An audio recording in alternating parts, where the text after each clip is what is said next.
Hello United fans, welcome to the United Report, your go-to source for the latest news, match updates and transfer stories straight from Old Trafford. After a slow start to life in England, Manuel Ugarte is starting to find his feet in a Manchester United shirt. Fresh from producing a very eye-catching performance against Liverpool at Anfield, the Uruguay international delivered another dogged showing against Arsenal at the Emirates Stadium in the FA Cup on Sunday afternoon. For the second game running, he started alongside Kobbie Mainoo in the centre of midfield, tasked with stifling the home side and giving United as much grit and determination as possible. The 23-year-old is quickly establishing himself as the midfield battering ram United have been lacking. He was not as destructive as he was against Liverpool, highlighted by his tackle count stopping at 2, but he was just as determined to roll up his sleeves and leave everything on the pitch, and that was reflected in the former Paris Saint-Germain midfielder's post-match social media message. Reacting to the game, he posted on Instagram, "When we have the ball, it's a game, and when we don't, it's a fight. Let's keep it going, always together." Ugarte's social media message, specifically the reference to the need to fight, is the sort of thing United supporters have been longing for from members of the squad. United have regularly been criticised for displaying a poor mentality in recent years, but their last two performances have suggested Ruben Amorim is in the process of fixing that problem. Ugarte has been a big part of that fix, being signed in the summer to offer United the aggression they have lacked in midfield for far too long. He thrives on winning the ball back and doing the dirty side of the game. Ugarte was actually Erik Ten Hag's third-choice midfield signing, and despite struggling to force his way into Ten Hag's plans after his arrival from PSG at the end of August, the midfielder was informed by the former United manager that he would help United with their fight in a video that was released by the club, showing behind-the-scenes footage of Ugarte being given a tour of the training ground after joining United. Ten Hag and Ugarte approached a wall within the training ground complex that had "Unite and Fight" written on it. Ten Hag pointed to the word "fight" on the wall and told Ugarte, "This guy brings us the fight." Ugarte was initially confused as to what Ten Hag was referring to, asking who. Once he understood the point Ten Hag was making, Ugarte said, "It is normal for me to fight. It's normal." Based on his recent showings, which have been much improved since being reunited with Amorim, with whom he worked with at Sporting Lisbon, Ugarte has regularly demonstrated that fighting spirit, frequently being an aggressor in midfield. Ugarte is developing a strong midfield relationship with Mainoo, offering United fans encouragement that their midfield woes may finally be solved with what could be a long-term solution. Ugarte is the disciplinarian United have lacked in the middle. Barcelona have been given just over 24 hours to decide whether or not they want to sign Marcus Rashford. The Manchester United forward stated last month that he's ready for a new challenge, prompting a host of clubs to register their interest. Rashford, 27, hasn't played for United since December 14th, with new manager Ruben Amorim leaving him out of the matchday squad for 6 of their last 7 matches. AC Milan are currently viewed the frontrunners after holding talks with Rashford's representatives in Italy last week. The Serie A giants are also set to offload striker Noah Okafor to RB Leipzig, freeing up space in their squad. But Barcelona could be about to throw a spanner in the works. Manager Hansi Flick has told his bosses that he wants to sign Rashford in order to bolster his forward line. Catalan outlet Sport claimed that Flick wanted to sign the England international while he was at Bayern Munich, although there's concern that he might not get his wish again. Barca chiefs have pointed out Rashford's inconsistency and whether he's the right fit for their attack. Barcelona already have a number of wide forwards, including Lamine Yamal, Rafinha, Ferran Torres and Ansu Fati. Rashford can also play through the middle, although Torres and youngster Pau Victor have shared the role of deputising for Robert Lewandowski so far this season. Given that Barca's board are undecided, Rashford wants to know their intentions by Wednesday, January 15th. The transfer window doesn't close until February 3rd, but both Rashford and United are keen to come to a resolution over his uncertain future as soon as possible. An issue for Barcelona to contend with is that in order to register any new player in their squad, they'll need to offload someone. Defender Ronald Araujo has been heavily linked with a move to Juventus, although an injury to fellow centre-back Inigo Martinez could scupper his plans to leave.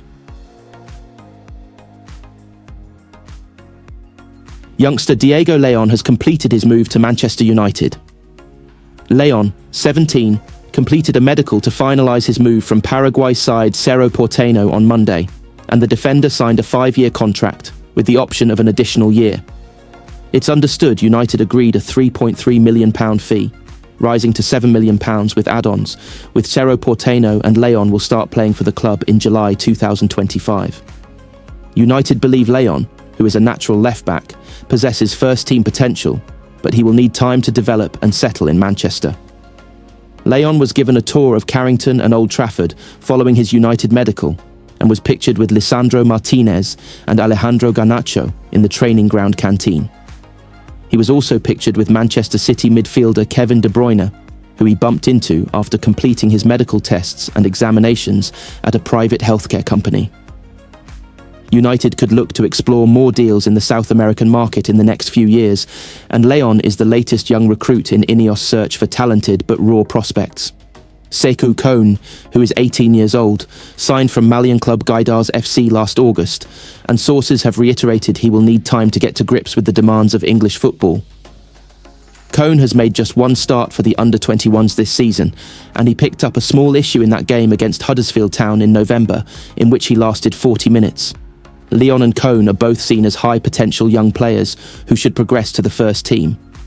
United have arranged a pre-contract agreement with the 17-year-old, and his transfer will consequently be lower key than a senior player arrival, but Leon will still get the opportunity to meet staff and will be given a tour of the facilities at Carrington during his trip to Manchester. It's understood technical director Jason Wilcox has played a key role in the deal to sign Leon, and United could look to explore more deals in the South American market in the next few years. Leon is a natural left-back, which has become a problem position for United in the last 2 seasons due to Luke Shaw and Tyrell Malacia being unavailable for large periods of time. United are still expected to sign a senior left-back in the summer because Leon is a young talent. The youngster will need time to develop, and so patience will be needed while he settles in England. Sekou Kone, who is 18 years old, signed from Malian club Guidars FC last August, and sources have reiterated he will need time to get to grips with the demands of English football. Kone has made just one start for the under-21s this season, and he picked up a small issue in that game against Huddersfield Town in November, in which he lasted 40 minutes. Leon and Kone are both seen as high-potential young players who should progress to the first team.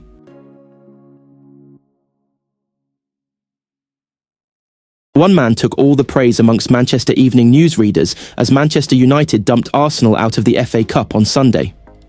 Ruben Amorim's side ended up securing a dramatic penalty shootout win, despite the game being marred by refereeing decisions, and supporters in our comments section reckon that Harry Maguire has done enough to warrant sticking around during the manager's rebuild, following his performance in the game.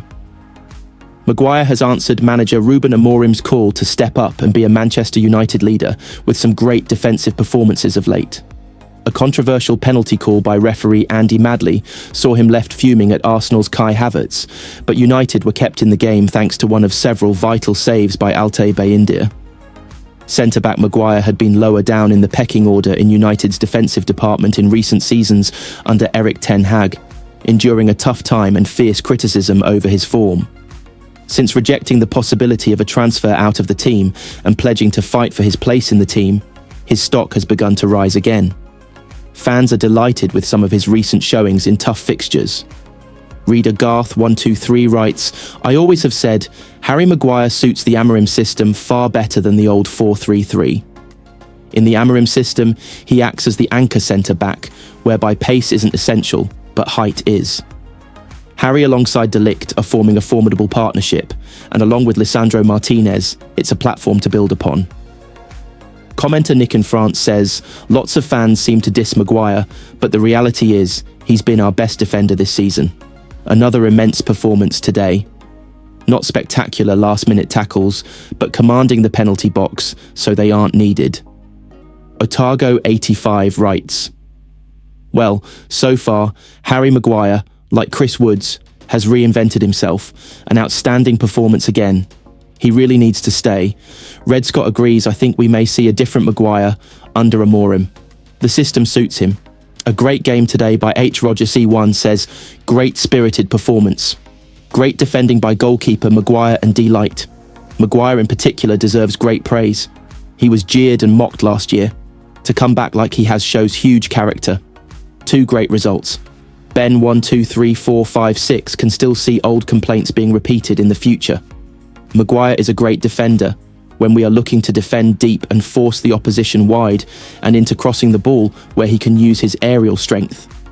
However, if this team is to progress to challenging for and winning league titles, then the team needs to play more on the front foot and have a defence that can push up the pitch. In this scenario, Maguire becomes a liability again, because very simply, he has no pace and gets caught out by pacey forwards if we play a high line. Can't fault his attitude and application, and like Keane talks about a lot, he is an example of decent professional in the dressing room. It's all about if he wants to be a squad player. The crisp morning air at Carrington buzzed with energy as Manchester United prepared for their Premier League showdown with Southampton. Under the guidance of head coach Ruben Amorim, the Red Devils exuded focus and determination, a testament to the Portuguese manager's tactical acumen and emphasis on discipline. Amorim, known for his dynamic approach to training, led the session with a mix of energy and precision. With his clipboard in hand, he orchestrated drills designed to sharpen the team's pressing game and transition play. His instructions were clear and assertive, ensuring every player understood their role in his strategy. The session kicked off with high-intensity warm-ups, with fitness coaches pushing the squad to their limits.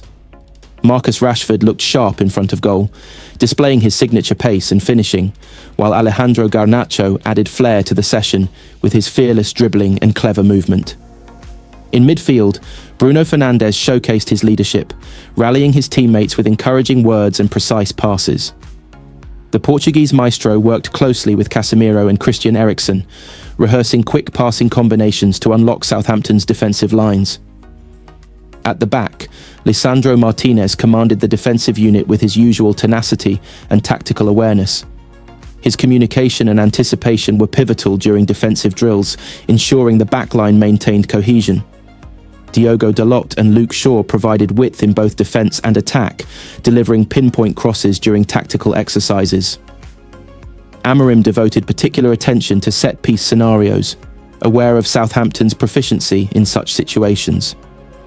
The team practiced defending corners and free kicks with unwavering concentration, while Rashford and Fernandes honed their accuracy on attacking set pieces. The training session wrapped up with an intense, small-sided match, designed to simulate real game situations. Amorim's focus on pressing and swift ball movement was evident, as he frequently paused the game to correct positioning and emphasize his tactical ideas. As the players left the pitch, sweat-soaked but energized, Amorim gathered them for a final pep talk. "This game is about controlling the tempo and staying composed," he said. "If we execute our plan and work as a unit, we'll get the result we need." With the team looking sharp and motivated under Amorim's meticulous leadership, Manchester United seemed ready to face Southampton with confidence and determination.